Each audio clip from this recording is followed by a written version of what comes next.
नमस्कार, मैं अजय कुमार। भारत में मौजूद आर्थिक असमानता की लगातार चौड़ी होती हुई खाई बताती है कि यह देश मोडानी मॉडल के भीतर चल रहा है। आम आदमी की आर्थिक परेशानियां उसकी कमर तोड़ रही हैं और नरेंद्र मोदी की सरकार अडानी जैसे मित्र दोस्तों के कारोबार को बढ़ाने के काम पर लगी हुई है। जानकार बताते हैं कि अडानी ग्रुप के जबरदस्त बढ़ोतरी का सबसे जरूरी हिस्सा बंदरगाह और हवाई अड्डे जैसी परिसंपत्तियों का एक्विजिशन रहा है। यह एक्विजिशन यानी अधिग्रहण कैसे हुआ, इसको लेकर के कई तरह के सवाल बहुत पहले से उठते रहे हैं। यह भी पता चला है कि बंदरगाहों और एयरपोर्ट पर अडानी का नियंत्रण हो सके, इसके लिए सरकारी नियम बदले गए। वित्त मंत्रालय और नीति आयोग के विरोध को नकार दिया गया। श्रीलंका और बांग्लादेश में अडानी ग्रुप के लिए अधिग्रहण करवाने के लिए सरकार ने अडानी ग्रुप की तरफ से बल्लेबाजी की। कांग्रेस ने सवाल उठाया है कि एयरपोर्ट, बंदरगाह, सीमेंट की कंपनियां जब किसी परिसंपत्ति के एक्विजिशन पर अडानी ग्रुप के साथ प्रतिस्पर्धा में थीं, तो ईडी, सीबीआई और इनकम टैक्स का इस्तेमाल करवा के अडानी ग्रुप के प्रतिस्पर्धियों को बैठा दिया गया और अडानी ग्रुप के लिए रास्ता साफ करवाया गया। Adani port and special economic zone limited के ऑडिटर के तौर पर डिलॉयट जैसी प्रतिष्ठित संस्थान काम कर रही थी। पिछले हफ्ते इसने यह कहते हुए इस्तीफा दे दिया कि हिंडनबर्ग रिसर्च ने अडानी ग्रुप के कामकाज पर बहुत ही गंभीर सवाल उठाए हैं। अडानी ग्रुप के कामकाज में मौजूद खामियों की तरफ पूरी दुनिया का ध्यान खींचा है। ऐसे में जब तक कोई बाहरी स्वतंत्र संगठन अडानी ग्रुप के कामकाज का जांच कर हिंडनबर्ग के लगाए गए आरोपों का जवाब नहीं देता है, तब तक उनका काम करना उचित नहीं है। द वायर पर जाने माने इंडिपेंडेंट रिपोर्टर एम राजशेखर ने अडानी ग्रुप के बंदरगाह के कारोबार में मौजूद खामियों पर 3 स्टोरी की एक सीरीज लिखी है। आंध्र प्रदेश के गंगावरम पोर्ट की अधिग्रहण को आधार बनाकर अडानी ग्रुप के बंदरगाह एक्विजिशन के तौर तरीकों पर गंभीर सवालिया निशान लगाया है। यह बताया है कि कैसे जिस बंदरगाह से अगर सरकार चाहती तो भविष्य में हजारों करोड़ रुपए कमा सकती थी, उसे बहुत ही कम कीमत पर अडानी ग्रुप को बेच दिया गया। एम राजशेखर की द वायर पर छपी तीनों स्टोरी का लिंक डिस्क्रिप्शन बॉक्स में मौजूद है। आप विस्तार से उन लेखों के जरिए अडानी ग्रुप के बंदरगाह, एयरपोर्ट और अधिग्रहण के तौर तरीकों को जान सकते हैं। इस वीडियो में एम राजशेखर की बहुत ही ज्यादा मेहनत भरी काम और लंबी स्टोरी को संक्षिप्त तौर पर बताने की कोशिश की गई है। ढंग से संवाद बनाने के लिए शब्द बदले हुए हो सकते हैं, मगर अर्थ वही है। एम राजशेखर अपने रिपोर्ट में बताते हैं कि साल 2017-18 में अडानी ग्रुप की 6 लिस्टेड कंपनियों का कुल नेट प्रॉफिट तकरीबन 3455 करोड़ रुपए था। मोटे तौर पर समझिए तो इन 6 लिस्टेड कंपनियों में अडानी ग्रुप का तकरीबन पूरा टर्नओवर शामिल है। अब इसके बाद अडानी ग्रुप के नेट प्रॉफिट में रिकॉर्ड तोड़ बढ़ोतरी शुरू होती है। वित्त वर्ष 2023 में अडानी ग्रुप का नेट प्रॉफिट बढ़कर 57,219 करोड़ हो जाता है। अब असली सवाल यही है कि अडानी ग्रुप ने महज 5 साल में किस तरह का काम किया, किस तरह से पैसा कमाया कि अडानी ग्रुप का नेट प्रॉफिट महज 5 साल में 3400 करोड़ रुपए से बढ़कर तकरीबन 57,000 करोड़ रुपए हो गया। केवल नेट प्रॉफिट में 16 गुना की बढ़ोतरी कैसे हुई? गंगावरम पोर्ट के एक्विजिशन को आधार बनाकर एम राजशेखर बताते हैं कि वह कौन सी प्रवृत्तियां हैं जिसकी वजह से अडानी ग्रुप का रिकॉर्ड तोड़ मुनाफा हो रहा है। एम राजशेखर लिखते हैं कि आंध्र प्रदेश के विशाखापट्टनम जिले में गंगावरम बंदरगाह है। सितंबर 2021 में अडानी ग्रुप ने ऐलान किया कि उसने 6200 करोड़ रुपए में गंगावरम बंदरगाह का एक्विजिशन यानी अधिग्रहण पूरा कर लिया है। मतलब 6200 करोड़ रुपए में गंगावरम बंदरगाह का पूरा कारोबार अडानी ग्रुप का हिस्सा बन गया है। मगर साल 2015 में इस पोर्ट की कुल कीमत 7,000 करोड़ से लेकर 13,000 करोड़ रुपए के बीच में आंकी गई थी। इस पोर्ट के 10% शेयर की आंध्र प्रदेश सरकार मालिक थी। इस पोर्ट की क्षमता भी बढ़ गई है तब से लेकर अब तक। तो लोगों ने यही सवाल उठाया है और आंध्र प्रदेश हाईकोर्ट में एक पीआईएल दर्ज की है कि आखिरकार ऐसा क्या हुआ कि पोर्ट को अडानी ग्रुप ने इतने कम कीमत पर हथिया लिया। जिस पोर्ट के सहारे सरकार का राजस्व बढ़ सकता था, हजारों करोड़ रुपए वह कमा सकती थी, उस पोर्ट में मौजूद अपने मालिकाना हक को अडानी ग्रुप को कम कीमत पर क्यों बेच दिया? अडानी पोर्ट और स्पेशल इकोनॉमिक जोन लिमिटेड की तरफ से जारी प्रेस स्टेटमेंट से पता चलता है कि अडानी ग्रुप ने गंगावरम पोर्ट के मालिकाना हक में मौजूद आंध्र प्रदेश सरकार की 10.4% की पूरी हिस्सेदारी 645 करोड़ रुपए में खरीद ली है। गंगावरम पोर्ट का 31.5% share private equity firm Warburg Pincus के पास था। इसे 1954 करोड़ रुपए में अप्रैल 2021 में वारबर्ग पिनकस ने अडानी ग्रुप को बेच दिया। डीवीएस राजू और फैमिली गंगावरम पोर्ट की प्रमोटर है, मतलब इसी ने गंगावरम पोर्ट के कारोबार की शुरुआत की थी। इसके पास गंगावरम पोर्ट के 58% शेयर थे। इन शेयरों का पूरा कंट्रोल भी अप्रैल 2021 में अडानी ग्रुप ने अपने हाथों में ले लिया। एम राजशेखर की रिपोर्ट बताती है कि साल 2015 से अडानी ग्रुप गंगावरम पोर्ट की खरीदारी को लेकर अपनी दिलचस्पी दिखा रही थी। साल 2015 में कुछ बातचीत भी हुई थी। पोर्ट का पूरा वैल्यूएशन साल 2015 में 7,000 करोड़ रुपए से लेकर 13,000 करोड़ रुपए के बीच में आंका गया था। मोटे तौर पर समझिए तो गंगावरम पोर्ट का पूरा कारोबार 7,000 करोड़ रुपए से लेकर 13,000 करोड़ रुपए के बीच में बिकने के लिए तैयार था, मगर अडानी ग्रुप के साथ वैल्यूएशन पर बातचीत नहीं बन पाई, एकमत नहीं बन पाया। अब सबसे अचरज भरी बात यह है कि 5 साल बाद इस पूरे बंदरगाह की कैपेसिटी 3 करोड़ टन से बढ़कर 6 करोड़ टन हो गई है। मतलब बंदरगाह का कारोबार 2 गुना बढ़ गया। बंदरगाह की कीमत बढ़नी चाहिए थी, वैल्यूएशन बढ़ना चाहिए था, मगर आखिरकार ऐसा क्या हुआ कि अडानी ग्रुप ने बंदरगाह के 100% पूरे के पूरे मालिकाना हक को 6200 करोड़ रुपए की कीमत पर खरीद लिया। साल 2015 में आंकी गई कीमत से बहुत कम कीमत पर खरीद लिया। गंगावरम पोर्ट की साल 2020 का एबिडिटा यानी मोटे तौर पर समझिए तो नेट प्रॉफिट तकरीबन 634 करोड़ रुपए था। इस हिसाब से 6200 करोड़ रुपए में अगर अडानी ग्रुप ने गंगावरम पोर्ट को खरीदा है तो गंगावरम पोर्ट की तकरीबन 8.8 साल की कमाई के बाद अडानी ग्रुप का वह पूरा पैसा हासिल कर लेगा जितने में उसने गंगावरम पोर्ट को खरीदा है। एक एनजीओ की तरफ से आंध्र प्रदेश हाईकोर्ट में दाखिल पब्लिक इंटरेस्ट लिटिगेशन यानी लोकहित याचिका से यही बात पता चलती है कि अडानी ग्रुप को गंगावरम पोर्ट बहुत ही कम कीमत पर बेचा गया है। पब्लिक इंटरेस्ट लिटिगेशन में कई सारे उदाहरण देकर यह बात बताई गई है कि गंगावरम पोर्ट के बराबर ही पोर्ट का एक्विजिशन उतनी ही राशि में हुआ जिसे पोर्ट की कमाई से हासिल करने में खरीदार को तकरीबन 16 से 20 साल का वक्त लग जाता है। मतलब गंगावरम पोर्ट को ग्लोबल बेंचमार्क से बहुत कम कीमत पर बेचा गया है। सरकार अगर ईमानदारी से कीमत तय करती तो बहुत ज्यादा कीमत मिल सकती थी। तो क्या वजह है कि सरकार ने इतने कम कीमत में गंगावरम पोर्ट की अपनी हिस्सेदारी अडानी ग्रुप को बेच दी?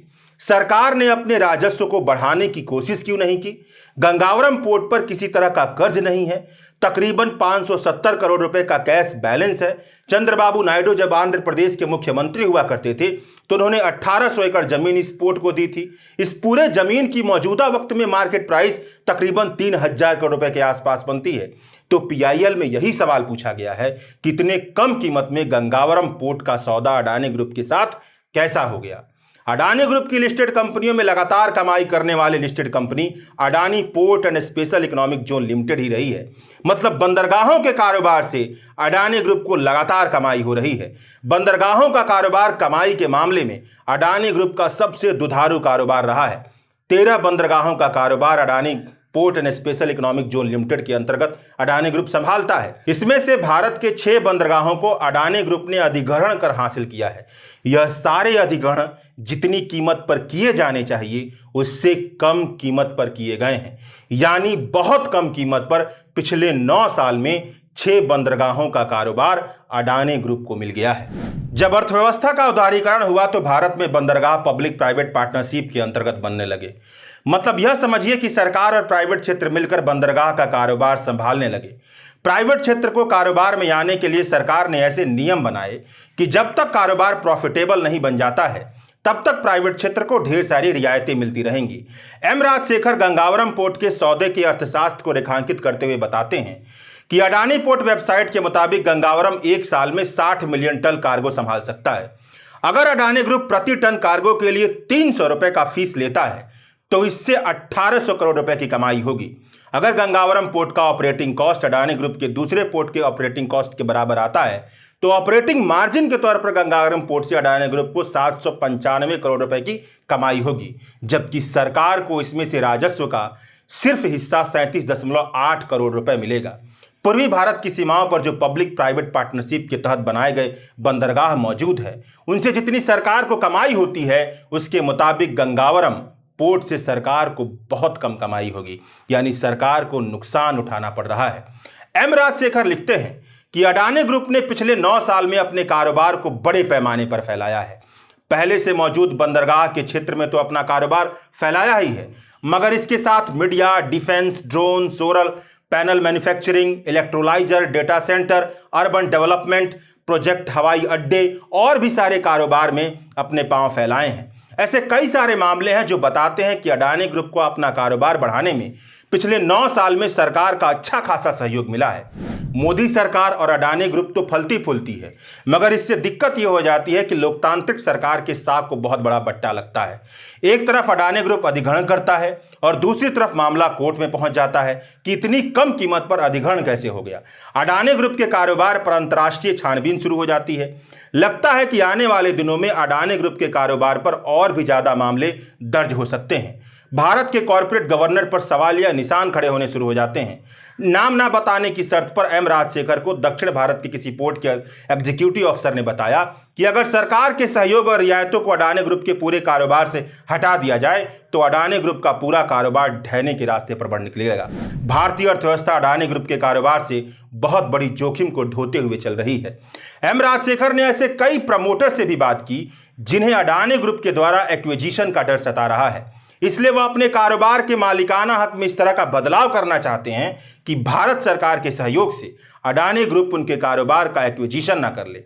एम राजशेखर के लेख में एक प्रमोटर बताते हैं कि उन्होंने अभी अभी प्रोडक्शन लिंक इंसेंटिव योजना के तहत अपने कारोबार के लिए बहुत बड़ी सहूलियत हासिल की है। उनका कारोबार अगर हाई प्रोफाइल दिखने लगेगा तो उनका भी एक्विजिशन हो सकता है। इससे पहले वह सोच रहे हैं कि किसी भी तरह से कारोबार के मालिकाना हक में इस तरीके से बदलाव कर दें कि भारत सरकार के सहयोग के बावजूद भी अडानी ग्रुप उनका अधिग्रहण न कर सके।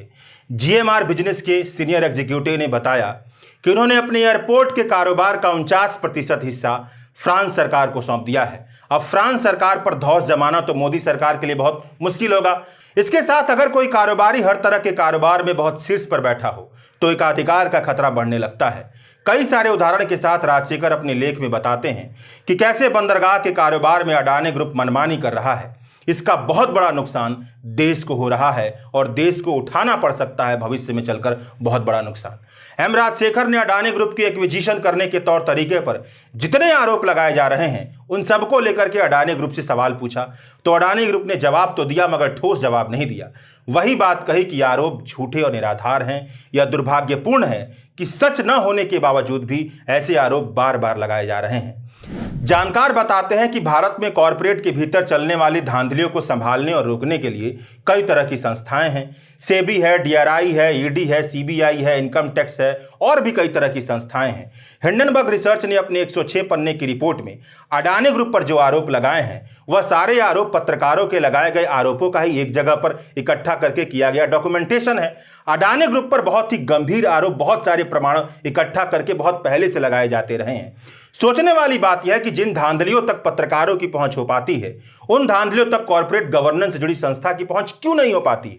सेबी को बहुत ज्यादा शक्तियां हासिल है, दुनिया भर में सिक्योरिटी की सुरक्षा को लेकर सबसे मजबूत संस्था मानी जाती है। वैसी संस्था को अडानी ग्रुप के भीतर चल रही धांधली का पता नहीं होगा, यह मानना पचाने लायक बात नहीं लगता है।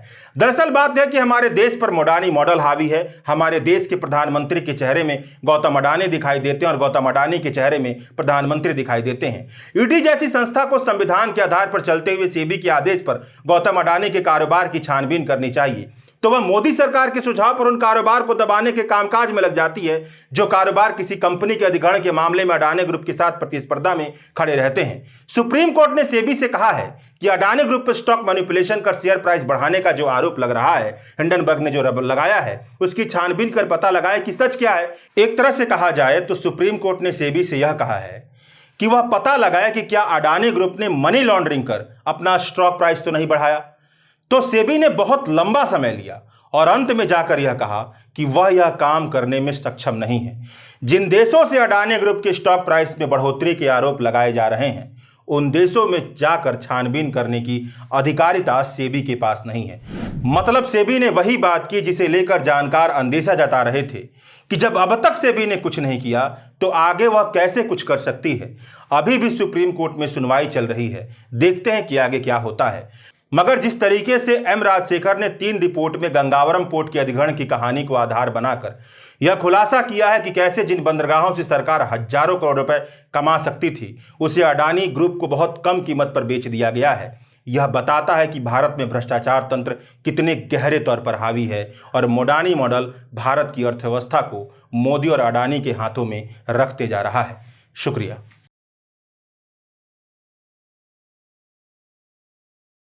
द वायर के और वीडियोस देखने के लिए सब्सक्राइब करें और बेल आइकन पर क्लिक करें। स्वतंत्र पत्रकारिता की आर्थिक मदद करने के लिए डिस्क्रिप्शन में दिए गए लिंक पर जाएं और अपनी राशि चुनें।